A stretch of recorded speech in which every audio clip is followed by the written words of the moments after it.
noite. Começa agora o primeiro programa de entrevistas Fique à Vontade. Eu sou a Cíntia Prado e estarei com vocês toda sexta-feira. Hoje, na estreia, temos uma convidada muito especial. Ela é jornalista e diretora de mídias sociais, a Tatiana Oki, da Mídia Oki. Tudo bem, Tatiana? Boa noite. Boa noite, Cíntia. Boa noite, pessoal. Tatiana, você começou a atuar nas mídias sociais fora do Brasil, no Japão, não foi mesmo? Sim. Como que começou isso? Como foi o planejamento? Eu comecei em 2008, no Japão. Aconteceu meio que por acaso, porque eu fui para lá para trabalhar como correspondente internacional. E o que aconteceu? A crise que atingiu hoje o Brasil, das mídias, dos jornais tradicionais, naquela época já estava acontecendo e o jornal acabou. E aí eu não sabia o que fazer e surgiu essa oportunidade para trabalhar com uma vaga que eu não entendia muito o que seria, mas era para gerenciar uma comunidade de estrangeiros no Japão para o canal mobile, que seria o celular.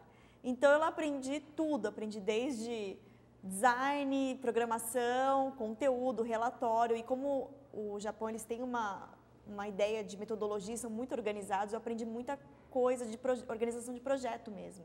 Então, essa experiência foi muito importante para mim, que eu acabei levando para minha experiência profissional posterior. É uma bagagem muito boa, né? Assim, Tatiana, todos nós sabemos que as redes sociais elas têm muitas curtidas, compartilhamentos, e eu queria saber se ele faz a opinião das pessoas, se ele atua como se fosse um jornal. Olha, é que hoje existe uma diferença muito grande entre comunicação, que até então era comunicação massiva, para comunicação em rede, que hoje com as redes sociais isso ficou bem popular. Qual que é a diferença? Com a comunicação massiva, a pessoa fazia a informação, né, a emissora, enfim, e transmitia. Acabou. O processo é esse. Hoje, com a comunicação em rede, você pode produzir uma informação, eu posso produzir, a emissora grande pode produzir uma informação e a repercussão ninguém sabe direito qual vai ser. E as pessoas hoje elas têm mais voz, elas podem atuar e falar da opinião delas, criarem novas mídias, vemos aí pela mídia ninja, por exemplo.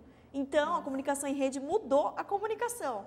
Hoje eu considero as mídias sociais tão importantes quanto é um veículo de comunicação. Acho que isso tem que ficar muito claro. É um meio de comunicação em que, como é em rede, partindo dessa premissa, pessoas que até então eram silenciadas, elas podem falar e tem mais voz. E isso muda totalmente a dinâmica. E assim, você acha que tem algum outro veículo que está crescendo mais, além do Facebook, que já é o habitual, ou não? Olha, hoje, na minha opinião, no Brasil, no mundo inteiro, inclusive, o Facebook reina soberano, mas ainda existem os concorrentes e as redes sociais mais segmentadas. Por exemplo, muita gente aposta no Google Plus como grande concorrente do Facebook e tem as segmentadas como o LinkedIn, que cresceu muito, hoje ele tem 200 milhões de usuários. Bastante. E as pessoas estão se importando cada vez mais como uma rede segmentada e a principal fonte de procurar empregos, disponibilizar vagas. Então, cresceu muito como uma rede mundial de empregos. E tem as outras redes também, que a gente pode citar. O Twitter, que ainda existe e as pessoas usam. Temos o Instagram, que embora seja do Facebook, tem pessoas que gostam mais do Instagram que do próprio Facebook. E aí vai, tem Yelp, tem o Pinterest, tem o Behance, não tem fim. Todos esses, você acredita que eles estão crescendo? E assim, é uma coisa momentânea ou não? Daqui a uns anos ele vai continuar crescendo? Olha, minha opinião sobre isso é que cada vez mais todas as plataformas vão ficar mais sociáveis. Então a ideia é que as coisas que até então não eram social, serão social. Mesmo que muitas pessoas estão usando essas mídias sociais, você acredita que isso tem prejudicado a vida das pessoas, os trabalhadores, ou não? Isso vem ajudando? Essa questão é delicada, né, Cíntia? Porque, embora as mídias sociais surgiram com o intuito de melhorar a comunicação entre as pessoas, acontecem duas coisas. Muitos ficam viciados em mídias sociais e diminuem a vida social offline, ou então elas até estão presencialmente com outras pessoas, mas elas ficam no celular e ignoram o resto do mundo. Além disso, em relação ao trabalho, um grande problema é a queda de produtividade, porque o Facebook, se você entra, você meio que se perde, é o universo. Às vezes, quantas vezes a gente não entra no Facebook e fala, então eu ia só ver aquela mensagem, aí você vê 5 bolinhas ali, Isso é e muito esqueci comum. que eu ia fazer. E você realmente esqueceu e perdeu totalmente o rumo. E aí o trabalho, o relatório que você estava fazendo, você também esqueceu. Uma vez, eu até vou comentar, eu estava numa faculdade dando uma palestra, e aí eu falei, vocês fazem trabalhos de faculdade com o Facebook ligado? Aí eles, fazemos. Aí eu falei, e aí, o que isso prejudica? Aí eles, a gente fica mais devagar para terminar. Então, você percebe que influencia tanto, mas elas não querem desligar, porque ao mesmo tempo elas acham que ajuda, alivia. O que é verdade. Às vezes você está estressado e você... eu vou entrar no Facebook. Aí dá uma aliviada, vê seu amigo, vê aquela foto de cachorrinho.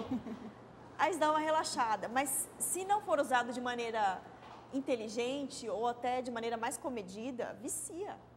E a gente sabe, existem muitas pessoas viciadas em mídias sociais e vemos aí no dia a dia. Não é tão fácil encontrar alguém viciado em mídia social hoje. É verdade, é bem complicado. E assim, Tatiana, você teve muitos clientes da editora Abril, né? Queria saber qual o trabalho que você fazia para eles, qual que era o planejamento na empresa? Eu comecei a trabalhar diretamente com mídias sociais na Abril em 2010. Foi um projeto, o primeiro projeto transmídia do Brasil, que era um reality show da MTV, na época era da Abril. E foi uma experiência única, nunca tinha visto e tinha que fazer vídeo, foto, postar no blog, escrever. Naquela época a gente já começou a usar o Facebook, mas o uso era bem menor que o Orkut. Fizemos ação no MSN, em todas as redes sociais e produzíamos conteúdo, monitoramento, investigação, que no final acabava num reality show que era na TV. Então, foi muito interessante essa experiência, até porque foi uma produção mesmo. Tudo foi feito pela nossa equipe e eu aprendi a investigar, principalmente nas mídias sociais. Em canais que até então eu não sabia que poderiam, eu aprendi lá e isso eu trouxe também como bagagem para os próximos trabalhos. Aí, em 2011, eu fui para o M de Mulher, que é o maior portal feminino do Brasil, que também é da editora Abril. Lá foi tudo do zero, não tinha página, não tinha, mas era perfil, aquela confusão de perfil e página. Teve que mudar todo aquele conteúdo. Sim, foi uma grande mudança, assim, estrutural mesmo. E criar as planilhas, o planejamento, porque hoje, quando eu falo até com os clientes, rede social, você não pode chegar e fazer. Existe todo um planejamento, é um projeto de comunicação, que em muitos casos, em muitas marcas, é o principal canal de comunicação. Então, não pode ser tratado de maneira sem planejamento, sem estratégia. Quanto mais planejado e com maior estratégia, melhor, porque podem acontecer as crises, e as crises, quando elas vêm forte. Já peguei várias e é complicado. Nossa, e assim, quanto tempo você ficou lá trabalhando com a Abril? Eu comecei na Abril com 16 anos. Nossa, faz tempo. Eu entrei na Galera Capricho, é um grupo de 10 adolescentes que ajudam a fazer a revista. E aí eu pedi para fazer estágio, e fiz estágio e comecei. Aí eu entrei na faculdade com 17, então era em Bauru, que eu fiz o Unesp, e fazia freelancers, já que era fora de São Paulo. Aí eu voltei para São Paulo quando acabou a faculdade e voltei para Abril. Aí depois eu virei correspondente em 2008 e aí eu fui para o Japão. Mas também lá eu fazia freelancer para Abril. Então, nossa, a minha foi relação um vínculo muito forte que você criou com eles, né? Sim. E aí, depois do M de Mulher, eu fiz alguns trabalhos para Capricho. Inclusive teve um trabalho que muita gente lembra, que foi em 2012, eu fiz a estratégia de mídias sociais para Capricho. E aí, na época, tinha 400 mil curtidas no Facebook e foi para 1 milhão em 2 meses depois da estratégia. Nossa, aumentou bastante. É um trabalho que realmente tem bastante resultado, né, Tati? Vamos para o intervalo rapidinho e fica aí, não saia daí.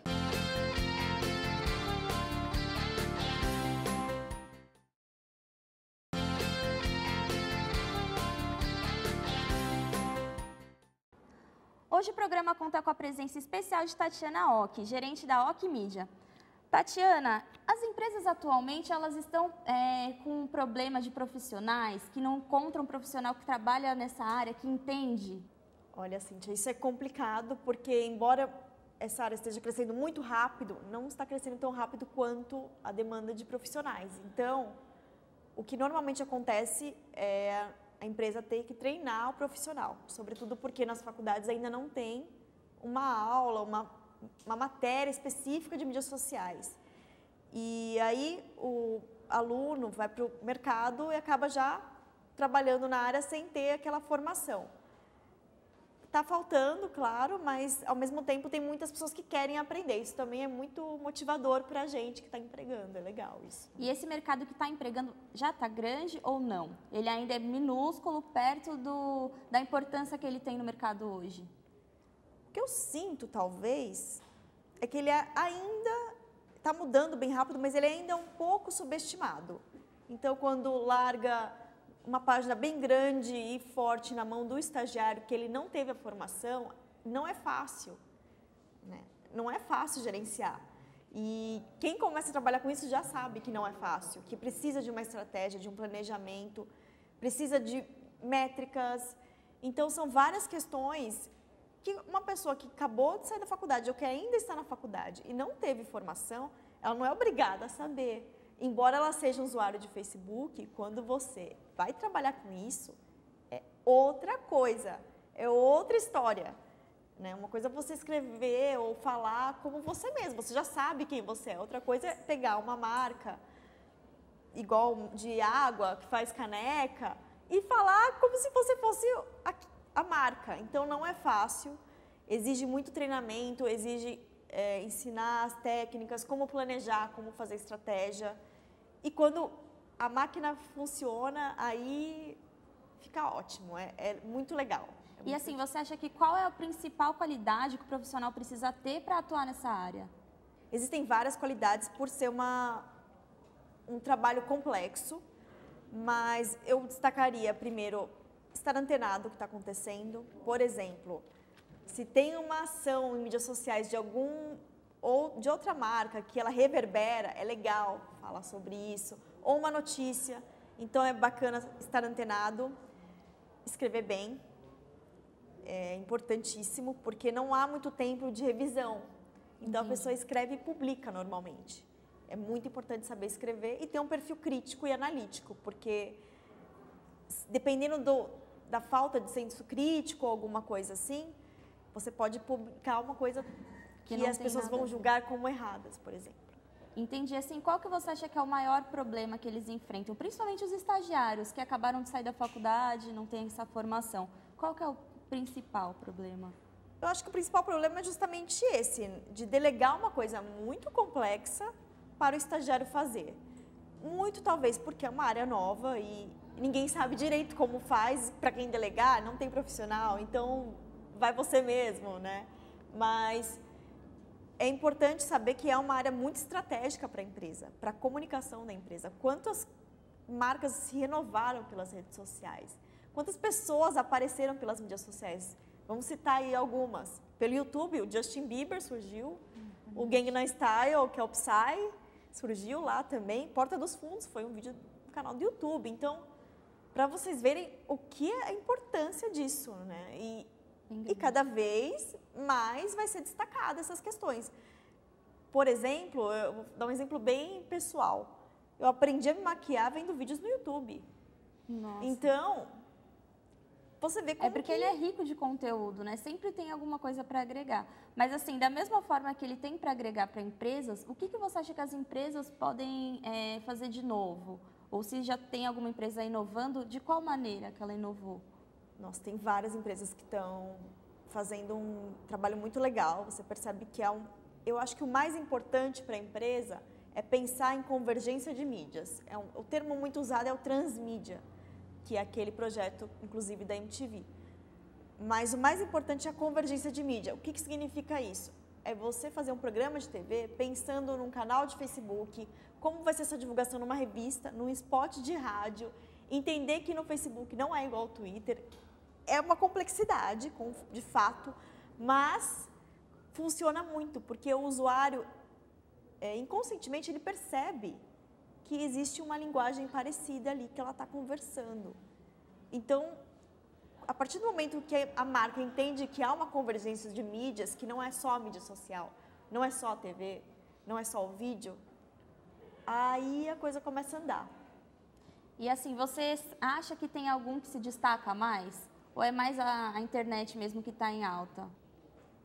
Alguma marca, você está querendo dizer? Não, é a própria divulgação na televisão ou no Facebook, no rádio, qual que ainda está se destacando mais? Que atinge um número maior de pessoas?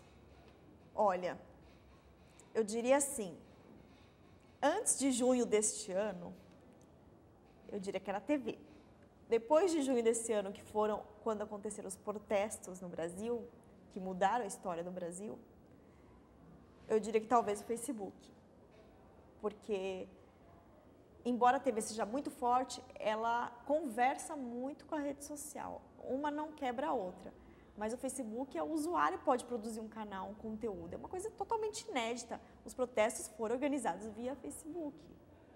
Eu lembro que eu vi um gráfico que tinha um mapa do mundo e todos os eventos, todos os protestos no mundo inteiro. Era tudo link para evento do Facebook. É claro que não sei até quando vai durar o reinado do Facebook, mas que ele é muito forte, ele é muito poderoso. É uma ferramenta de comunicação que não é só para se divertir. Muitas empresas bloqueiam o Facebook, porque de fato, se você não souber usar, acaba atrapalhando. Te atrapalha. Né? Mas se você sabe usar, muda um país. Isso é verdade. E assim, você acredita que as empresas, elas têm uma estratégia para escolher em qual mídia atuar ou não? Elas colocam primeiro no Facebook, depois de um tempo resolve investir em outra ou não? Cada empresa, né, tem sua estratégia. Eu percebo que algumas se preocupam mais, outras se preocupam menos. E acho muito bacana quando uma empresa fala que eu acho que não é só o Facebook. E já pensa um pouco fora da caixinha. Mas eu percebo que as empresas todas se preocupam cada vez mais e percebem que é importante. E isso eu acho muito gratificante até para mim, porque há anos, né, quando eu comecei, ninguém nem sabia o que eu estava fazendo, se eu estava brincando, se eu estava trabalhando. E hoje, sem brincadeira, foi a partir desse ano que eu percebi que todo mundo começou a levar a sério. Bem claramente, assim. Então, eu acho muito bacana uma empresa levar a sério as mídias sociais. Entendo. E assim, você tem alguma dica para dar para o usuário sobre o horário de postagem? Uma dica pequena, mas que faz toda a diferença nesse mundo da comunicação? Não há um padrão correto, mas tem algumas dicas que dá para levar aí para sua marca se você estiver em dúvida. A primeira coisa, sim, o horário de postagem influencia muito na repercussão, mas eu acho que de manhã é só você pensar, você, indivíduo, de manhã você está com a mente mais limpa. Então você consegue ler um hard news, uma coisa mais densa, um relatório. Logo nas redes sociais se aplica da mesma maneira. O que significa? As postagens mais complexas, que exigem mais expertise ou sejam mais complexas mesmo de ter entendimento, são pela manhã. Aí à tarde, depois do almoço, a pessoa já está mais para lá do que para cá, então ela quer ver uma coisa mais leve. Pode ser foto de animal, pode ser aquele vídeo engraçado. Então, quando o conteúdo é mais leve, é melhor à tarde. E à noite, essa tática, eu não sei porquê, mas acontece isso, é a hora da interação. Então, as pessoas querem falar. Você quer interagir, você quer que eles respondam a uma enquete no Facebook? À noite. É à noite. É a hora que eles querem interagir. Entendi. Obrigada, Tatiana. Nós vamos para o intervalo, já voltamos já.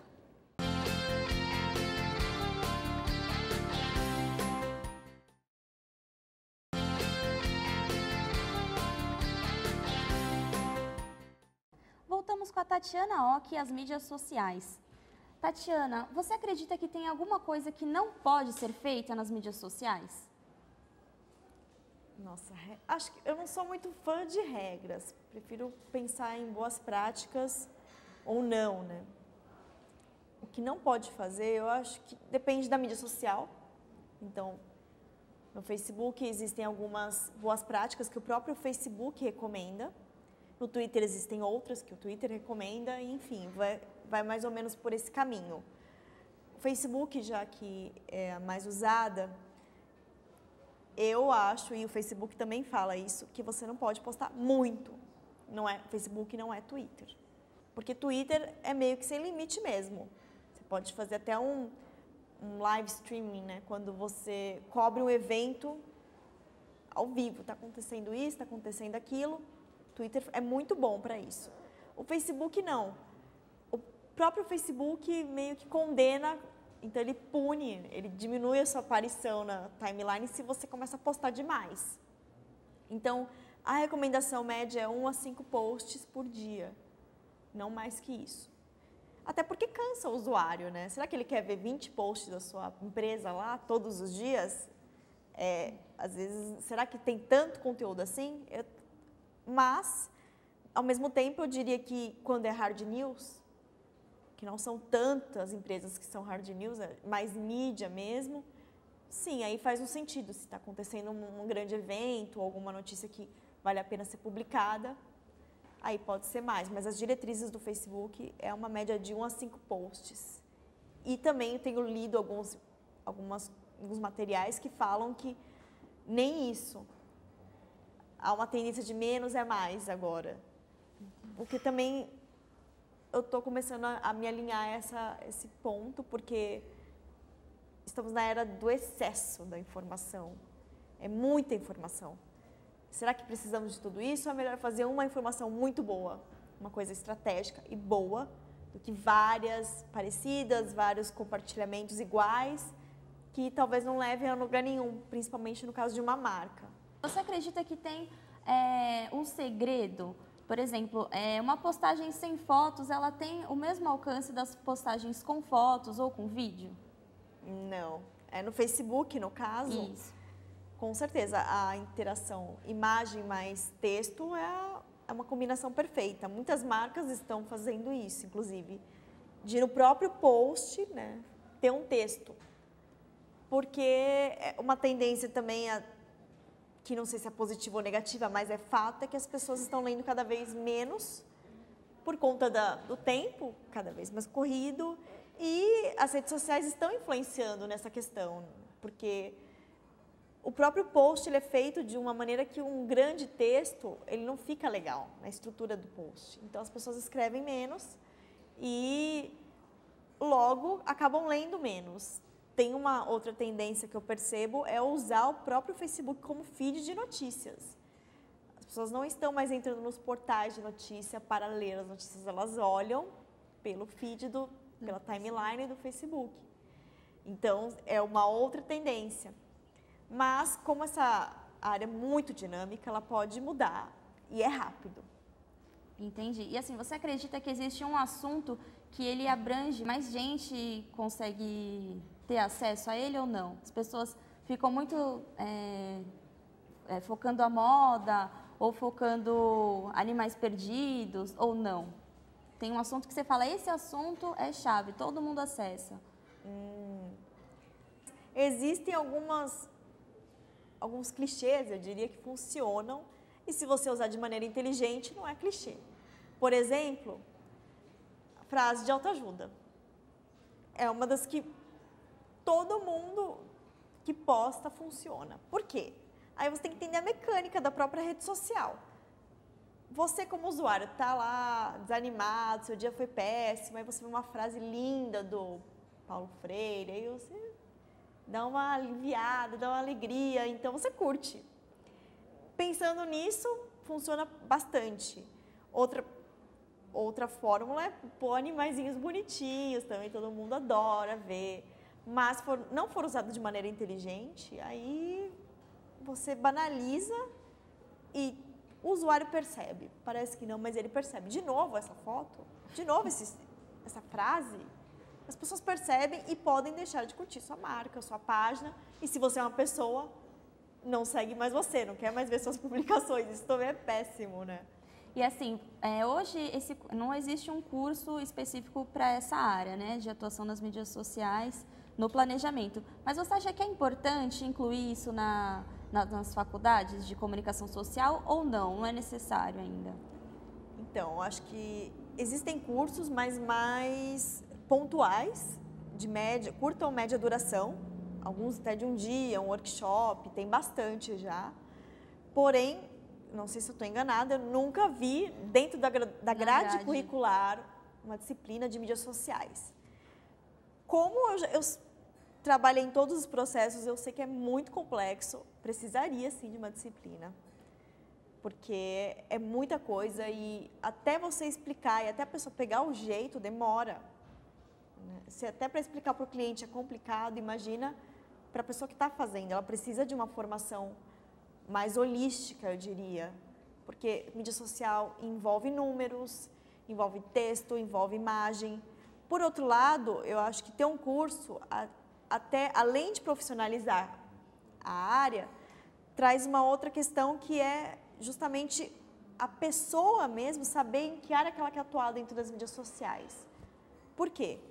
Com a área crescendo, vai ficar igual à internet. Antes, existia o webmaster. Ele fazia o site, ele programava, ele fazia tudo. Ele fazia o desenho, o layout e tal, era tudo ele. Hoje não, você quer fazer um site, tem várias funções para você fazer um site. Existe front-end, existe o designer, existe o back-end, existe o CEO, existem várias pessoas, o jornalista, o arquiteto da informação e vai. O que vai acontecer nas mídias sociais, na minha opinião? É justamente isso, vai ter uma pessoa mais focada no conteúdo, outra mais focada nas métricas, outra no planejamento, outra na estratégia. E a ideia é isso.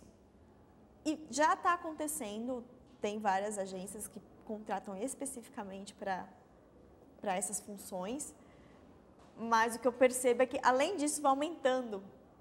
As funções vão aumentando conforme as pessoas vão querendo determinados serviços. Consultoria é um dos que mais crescem, por exemplo, porque a pessoa já tem equipe, já tem todo mundo para fazer, mas eles não sabem fazer. E assim, como que funciona a consultoria dentro das mídias sociais? Ela é igual às outras consultorias de moda ou não? Eu não sei exatamente como funcionaria uma consultoria de moda ou até financeira.